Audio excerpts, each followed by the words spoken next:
మోషేకి ఏమైతే సెలవిచ్చారో సెలవిచ్చిన ప్రతి మాటను బట్టి కూడా మరి వారు చేస్తూనే ఉన్నారు. ఎంతో తలపొగరు మనుషులట ఇశ్రాయేలీయులు. తల బిరుసుతనం అంట వారికి. తల బిరుసుతనం అంటే ఏంటో తెలుసా? మెడవంచని జనం అంట వారు. నాకేంటి అంటారట, తల ఎగరేస్తారట, తల బిరుసు. కనుక స్టిప్ని ఎక్కడ పీపుల్ అంటారంట ఇంగ్లీష్లో. ఈ నెక్ అంటే మెడ మరి స్టిక్గా ఉంటుందంట, కానీ దాన్ని మెడ వంచరట. మెడ ఎందుకు ఇచ్చాడు దేవుడు? అక్కడ బొంగరపు ఎముక కూడా ఒకటి ఇచ్చాడు దేవుడు మనకి. ఈ బొంగరపు కీలు అంటారు దాన్ని. ఈ బొంగరపు కీలు ఏమవుతుందంటే భుజాల దగ్గర బొంగరపు కీలు ఉంటుంది, మెడ దగ్గర కూడా ఉంటుంది.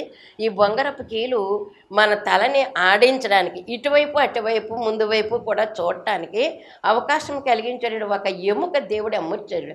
కానీ అయితే వీరికి ఆ ఎముకలైతే ఉన్నాయి, కానీ ఆ ఎముక చెప్పిన ప్రకారంగా వారు నడవట్లేదట. దాని గురించి మనం చెప్పుకోవాల్సిన పని ఏంటో తెలుసా? దేవుడు చెప్పిన మాట మోషే గారు ప్రజలతో చెప్తూ ఉంటే అలాగే చెప్తాడు అనేటటువంటి మాట. తలబిరుసుతనముతో ఉన్నారని. అందుకే వీళ్ళ మధ్యకి నేను రాను. ఒకవేళ వచ్చానంటే కనుక నా కోపం అత్యధికమైపోతుంది.